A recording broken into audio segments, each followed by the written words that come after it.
Bonjour à tous les amis, j'espère que vous allez tous très bien. Aujourd'hui on se retrouve sur une nouvelle vidéo YouTube. On va pas faire comme les anciennes vidéos, je vous parlais de stratégie, de trucs, d'analyse de crypto, etc. Ici les gars, on va vraiment venir s'axer pour les débutants et je vais vous montrer que avec toutes les données qu'on peut récolter, donc toutes les données qu'on sait, toutes les données qu'on ne sait pas, on peut venir fonder des théories concrètement sur la fin d'un bull run possible avec une date très précise et je vais vous montrer des indicateurs qui vont nous donner également des dates hyper précises sur ça. Donc restez bien jusqu'au bout de la vidéo, n'hésitez pas à vous abonner, partager, liker la publication, bref, vous connaissez déjà, c'est parti. Alors dans cette vidéo, ça va être hyper simple les gars, c'est vraiment le but, c'est que n'importe quel débutant qui connaisse rien au trading, rien à la crypto, rien au bull run, rien à tout ça, puisse quand même faire de l'argent, réaliser des profits, juste en écoutant ce que je vais dire. C'est aussi simple que ça, c'est même pas des promesses de gain quoi que ce soit, c'est vraiment juste, on va récolter des données qu'on sait, des données qu'on ne sait pas, à partir de là, je vais vous donner des indications et vous allez voir que finalement, c'est pas si con. Donc, il y a plein de données qu'on ne sait pas et que tout plein de créateurs de contenu vont vous l'affirmer. Du genre, le fameux, c'est le meilleur moment d'acheter, cette crypto va faire x5, cette crypto va faire x10, ce n'est que de la spéculation, on n'en sait rien, des titres aguicheurs, etc.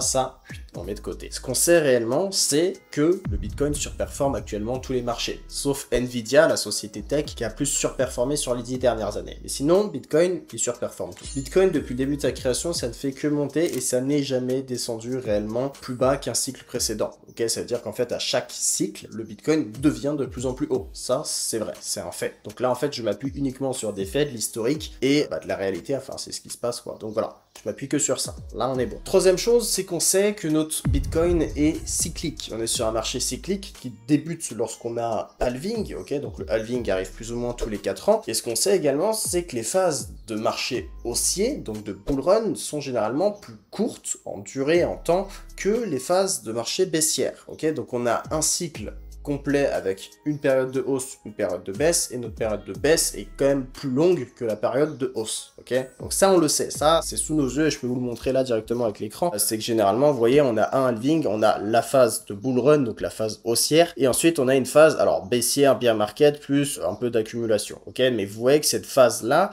est beaucoup plus longue, généralement, que la phase haussière. La phase haussière va en moyenne durer un an et demi, là, on a 372 jours, et là, on a toute la période de baisse jusqu'au dernier halving, ok? Ensuite, halving 2, vous voyez que c'est à peu près la même salade un peu plus longue, donc là on a une phase haussière de 528 jours et une phase baissière toujours un petit peu plus longue, jusqu'à arriver au troisième halving, phase haussière 336 jours et une phase baissière toujours un peu plus longue. Donc, ce qu'on sait les amis, c'est que on ne peut pas prédire exactement quand est-ce que le bull run va se terminer, mais on a des indicateurs qui sont quand même hyper précis, qu'on va venir voir ensemble et qui peuvent nous donner la bonne indication de vendre à temps. Parce que oui, la majorité des débutants qui veulent se lancer dans le trading se posent tous la mauvaise question, c'est quand est-ce que je dois acheter? C'est ça la question que tout le monde se pose, c'est quand est-ce que je dois acheter? Si on se base que sur ça et sur ce qu'on sait, on sait que notre Bitcoin, théoriquement, à chaque cycle, il devient de plus en plus haut. On sait que la tendance générale de fond est toujours haussière et on sait qu'à chaque fois, pendant un bull run, typiquement, c'est là où ça monte. Donc, si on se base uniquement sur ça, la question n'est pas de se dire quand est-ce qu'il faut acheter. Il faut pas attendre le meilleur moment pour acheter. Il faut juste acheter et attendre, parce que théoriquement et d'après ce qu'on s'est dit là, c'est que le Bitcoin ne fait que monter, donc il n'y a pas besoin d'avoir le meilleur moment d'acheter, c'est juste acheter et attendre que ça monte. Donc la vraie question à se poser, c'est plutôt quand est-ce qu'il va falloir vendre, parce qu'on sait que notre phase haussière est plus courte que la phase baissière et qu'en tant qu'investisseur, le but c'est de vendre au plus haut, théoriquement, même si c'est toujours dur d'acheter au plus bas, de vendre au plus haut, mais le but c'est que on sait que ça va monter et que si on vend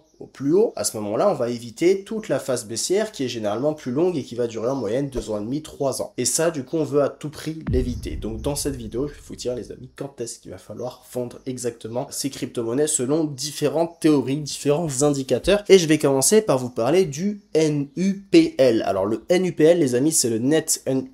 L'accent anglais est toujours terrifiant. Bref, les profits nets non réalisés. En gros, c'est vos profits latents que vous n'avez pas clôturés pendant votre bull run. Donc, à partir de ce graphique-là, alors là, vous avez le prix du Bitcoin en noir, et en bleu, les amis, vous avez le NUPL. Alors, le NUPL, c'est les profits non réalisés en cours, non clôturés, si vous voulez. Donc, à chaque fois qu'on a plus de 75% de NUPL, généralement, on est dans la zone rouge, qu'on va appeler la zone d'euphorie, que vous connaissez certainement tous. Et en fait, généralement, à chaque fois qu'on est dans cette zone d'euphorie, c'est là qu'on marque un top sur un cycle. Ok, sur 2011, vous voyez qu'on a fait notre top ici, et c'est quand on était dans la zone rouge d'euphorie. Voilà, le NUPL était à 80... 84 exactement. Et à ce moment-là, les gens ont clôturé leur profit parce qu'ils avaient en moyenne, en gros la stat ça veut dire quoi? Ça veut dire qu'en moyenne, tous les gens sur Bitcoin avaient en moyenne 84% de gains moyens sur Bitcoin, non réalisés. Et du coup, on a clôturé les bénéfices et derrière, on est parti sur un bear market. Là, pareil, on a eu un top juste ici et vous voyez qu'à ce moment-là, pareil, on a eu un pic sur le NUPL. On était à 60...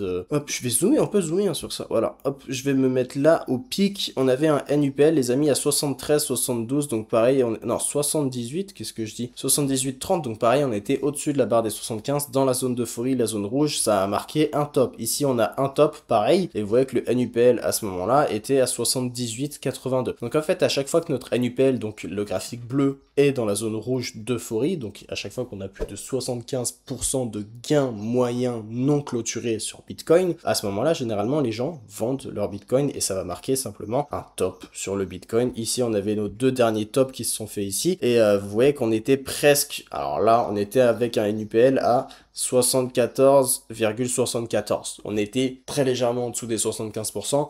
Et voilà, généralement, les tops sont marqués lorsqu'on a un NUPL au-dessus de 75%. Disons ça comme ça, ok? Donc là, pour l'instant, pas trop d'inquiétude à se faire hein, pour les gens qui se demandent. On a un NUPL qui est vachement bas. On est à 49,51, c'est-à-dire que en moyenne, les gens actuellement sur Bitcoin ont en moyenne 49% de gains non réalisés, donc non clôturés, des gains en cours de 49% en moyenne. Et généralement, vous le savez, ça commence à clôturer lorsqu'on est au-dessus de 75% de gains non réalisés. Ok, donc ça, c'est un très bon indicateur qui peut nous permettre de déterminer la zone où les gens vont commencer à être intéressés à vendre. Là, avec 50% de gains moyens, les gens ne sont pas encore intéressés pour vendre leur Bitcoin. Et généralement, c'est lorsqu'on atteint ce seuil de 75% que les gens commencent à vendre. Donc ça, pareil, ça peut nous déterminer le moment où il faudra vendre. Alors, ça nous donne pas de date précise, mais c'est un graphique que vous pouvez regarder de temps en temps, voilà, chaque semaine, pour voir à peu près où est-ce qu'on se situe. Et en fonction de ça, vous comprendrez que pour l'instant, on a pas mal de marge encore sur le prix du Bitcoin. On peut encore pousser beaucoup plus haut avant qu'on arrive à ce fameux NUPL de 75%. Voilà pour le premier indicateur. Celui-ci, vous pouvez le trouver sur Look into Bitcoin et vous mettez ici dans la recherche NUPL et vous allez le trouver directement. Le deuxième indicateur, les amis, c'est le Pace. L'accent anglais est terrifiant. Le P-Cycle Top. Be proud of you. Donc le P-Cycle Top, qu'est-ce que c'est? C'est très simple, en gros c'est deux moyennes mobiles. Une moyenne mobile 350 x 2 et une moyenne mobile, pardon, 111. Donc en fait on va lisser la moyenne du prix des 111 derniers jours et ça va nous donner deux courbes. Ok, dans ces deux courbes là, il y a un truc plutôt intéressant à voir, c'est que quand vous avez un croisement entre la courbe jaune et la courbe verte, donc quand la courbe jaune passe au-dessus de la courbe verte, à ce moment-là, ça indique généralement un top sur notre marché du Bitcoin et vous allez voir que ça a toujours été le cas. Alors je vais vous montrer ici, vous avez la jaune qui passe au-dessus de la verte pile à ce moment-là, et on a eu le top qui s'est fait quelques jours après. Ici, c'était pareil, le même cas, deux fois. Ici, on a eu un top, hop, et un deuxième top ici, lorsque la jaune a croisé la verte par le haut, et ça nous a donné le top, l'ATH du Bitcoin en 2013. Ça a été le cas, pareil, ici, hop. Alors, ici, pareil, on a eu un croisement entre la jaune et la verte, et c'est pareil, ça nous a donné un top sur le Bitcoin à ce moment-là. Donc, c'est un indicateur assez précis, les amis, qu'on va pouvoir utiliser, et je vais vous montrer directement sur TradingView. Donc, sur TradingView, vous pouvez mettre le P-Cycle Top simplement en allant dans Indicateur, vous mettez P-Cycle Top, et vous allez le trouver, alors je sais plus j'ai pris lequel, prenez le plus utilisé, généralement ça fonctionne très bien. Ok, donc le P-Cycle Top, encore une fois, vous voyez que ça nous détermine avec précision quand est-ce qu'on a eu le top sur le cycle, donc là c'est le premier cycle, hein, entre le halving 1 et le halving 2, vous voyez que pile à ce moment-là, on a eu un croisement entre la ligne jaune et la ligne verte, et c'est là où on a connu le top du cycle, donc numéro 1, entre le halving 1 et le halving 2. Ok, ensuite on a eu le halving 2, on a eu le croisement qui s'est fait juste ici et ça a déterminé pareil le P-Cycle Top, donc ça a été le top de ce marché là. Donc voilà, ça vous détermine à chaque fois le top et du coup ici vous voyez qu'on a encore un peu de marge sur le P-Cycle Top, mais pareil, c'est un truc à surveiller, vous pouvez voir à partir de quel moment on va pouvoir potentiellement avoir un top sur notre marché du Bitcoin. Je me suis également amusé les gars à faire un truc plutôt drôle, c'est à comparer en fait quand est-ce que le top arrive à partir du halving. Donc sur le premier halving, on voit que 372 jours après le halving numéro 1, on a atteint un top sur notre premier cycle. Après, on a eu le halving 2, on a eu 528 jours avant d'atteindre le top. à partir du halving. Et pour le halving numéro 3, on a eu 336 jours afin d'atteindre le top. Ok, donc ça, c'est des indications. Il y a beaucoup de gens qui se basent sur ce genre de théorie où on sait pas trop, etc. Et vous voyez que les données sont pas forcément fiables. On a 336 jours, 528 jours, 372 jours. On peut se dire qu'en moyenne, allez, peut-être 300 jours après, on a un top. Donc peut-être que la solution pour ceux qui veulent vraiment sortir de ce bull run à temps, c'est de sortir, je sais pas, disons 300 jours après le halving. Bah, vous sortez, comme ça vous êtes sûr de pas garder vos cryptos pendant le bear market et vous êtes sûr d'être parti à temps. Même si vous n'êtes pas parti au top, vous êtes parti un peu avant. Et après, sinon les amis, j'ai trouvé un truc qui est assez sympa. C'est au lieu de se baser sur ce qu'on ne sait pas, finalement, c'est de se baser sur ce qu'on sait. Sur ce qu'on sait, c'est que à chaque cycle, en fait, on a ce que moi je vais appeler l'ATL. L'ATL, ça va être le point le plus bas, contrairement à l'ATH qui est le point le plus haut. Ici, je vais me baser sur le point le plus bas. Et vous allez voir qu'il y a un truc assez rigolo à faire, c'est que quand vous regardez le point le plus bas d'un cycle, donc là par exemple ici, donc là vous voyez que j'ai pris le point le plus bas du cycle 1 jusqu'au top du prochain cycle, j'ai 850 jours, ok? Donc là, pareil, je suis sur mon cycle numéro 2, je vais prendre l'ATL, donc le point le plus bas que j'ai marqué avec petit cercle noir, hop.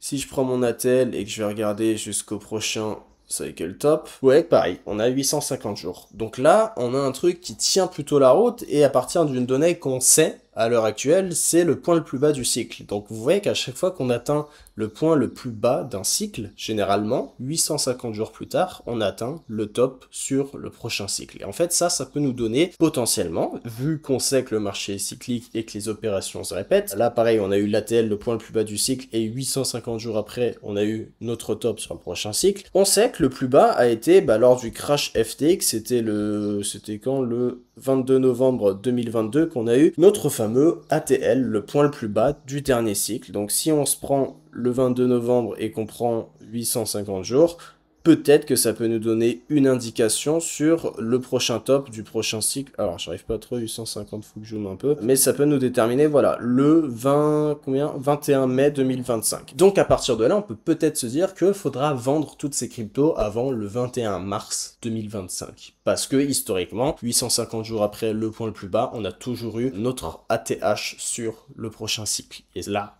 peut-être que ça peut se répéter, c'est possible les amis, mais voilà, mettez-vous ça en tête, utilisez votre NUPL que vous pouvez checker sur Look into Bitcoin, hein, vous regardez ici quand le NUPL est au-dessus de 75%, vous regardez le P-Cycle Top, et vous pouvez également vous fier à cette petite théorie-là que je viens de vous présenter les amis. Donc, à partir de là, vous savez simplement que on a un marché cyclique, on a des opérations qui se répètent, on a un halving, un point le plus haut, un point le plus bas à chaque fois, et qu'à chaque fois, en fait, à chaque cycle, le Bitcoin devient de plus en plus haut. Donc la question n'est pas de se dire quand faut acheter, mais plutôt acheter, attendez et vendez au bon moment. Et grâce à cette vidéo, logiquement, vous savez que vous deviez vendre potentiellement avant mars 2025. Si vous sortez avant mars 2025, du moins vous êtes plus ou moins sûr de sortir avant que le bear market commence, les amis. En tout cas, n'hésitez pas à surveiller votre NUPL et votre P-Cycle Top. Et c'était tout pour cette vidéo assez simple à comprendre finalement, les amis, vraiment plus axée pour les débutants. Une stratégie qui peut fonctionner finalement, c'est juste d'acheter et d'attendre d'avoir tous les signaux, les indicateurs qui vous disent qu'on est au top.